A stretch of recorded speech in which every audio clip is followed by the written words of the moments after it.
वास्तव में ये चिंता की बात है। दरअसल है क्या कि कोविड का जब भय था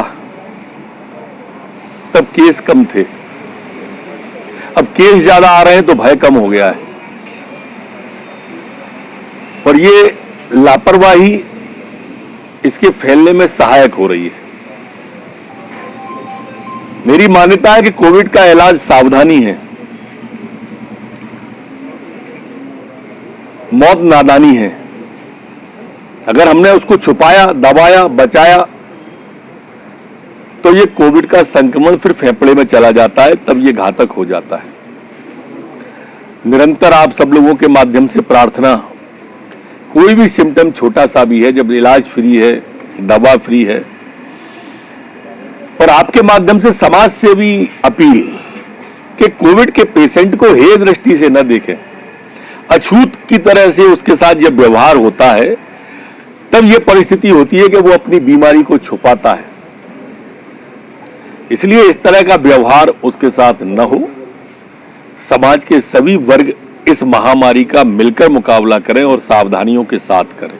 ये उनका खैर आंतरिक मामला है, पर मेरे ख्याल से कि ये जानबूझ के वायरल कर देते होंगे जिससे ये फीडबैक आ सके, क्योंकि आज कार्यकर्ता ग्रॉस रूट पे कांग्रेस का बचा नहीं है, तो फीडबैक आ ही नहीं पा रहा है। हो सकता है कि वो सूची प्रत्याशियों की भी नहीं हो, घोषित प्रत्याशियों की नहीं हो, पर संभावितों की तो है। नहीं तो जब फाइनल आएगी तब देख लेना आप, इन्हीं में से नाम होंगे। लेकिन खैर उनका मामला है, वो किसे दें न दें, लेकिन ये तय है कि उनके पास में व्यक्ति बचे नहीं है टिकट के लिए। उन्हीं ने खंडन कर दिया, कहने से क्या होता है। उनने कह दिया कि ये सूची नहीं है, वो कहते कि यही है, हम मान लेते, उनने कहा नहीं है तो हमने ये भी मान लिया। भाई मैं भी तो यही कह रहा हूं कि बाहर के ही आएंगे, उनके पास वहां नहीं बचे नेता। यही मैं कह रहा हूं, यही आप पूछ रहे हो। कांग्रेस ग्वालियर चंबल अंचल में अस्ताचल की ओर है उनका सूरज। अगर वो ऐसा दावा नहीं करेंगे तो बचे हुए भग जाएंगे। उन्होंने लोकसभा में भी कहा था कि हम 23 सीटें जीतेंगे, जीते क्या? उन्होंने विधानसभा में कहा था कि हम 2/3 बहुमत लाएंगे। एक बोले थे उनके कि 145 आ रही हैं, 165 आ रही हैं, आई क्या? बहुमत ही नहीं आ पाया। कांग्रेस को मैं तो ये मानता हूं कि किसी भी तरह का कोई आरोप लगाने का अधिकार इसलिए नहीं है कि वो जनता के बीच जाते नहीं है। पूरे कोरोना काल में कहीं आपने कमलनाथ जी को देखा क्या? आप बताइए, आप सोचिए और आप ही सवाल करिए, मैं जवाब दूंगा। इतनी भयावह बाढ़ में इस कांग्रेस पार्टी का कोई नेता आपने प्रदेश में बाढ़ के हालात में गरीब के बीच, किसान के बीच देखा क्या? देखा हो तो आप बताओ, आप ही सब विजुअल फुटेज चला के हमको बताते हो, आप ही बता दो। अब ये बाढ़ तो वर्तमान में तो अब उतर रही है ना।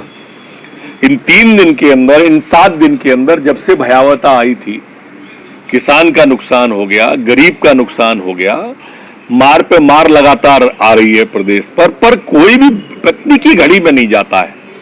हमको गाली दे के वोट मांगना चाहते हैं, कभी जनता की सेवा करके भी वोट मांगो मेरे कांग्रेसी भाइयों। वो कविता लिख रहे हैं पिताजी के लिए, पिताजी लिखे बेटे जी के लिए, वो एक दूसरे की तारीफ करें, हमें बुराई नहीं है।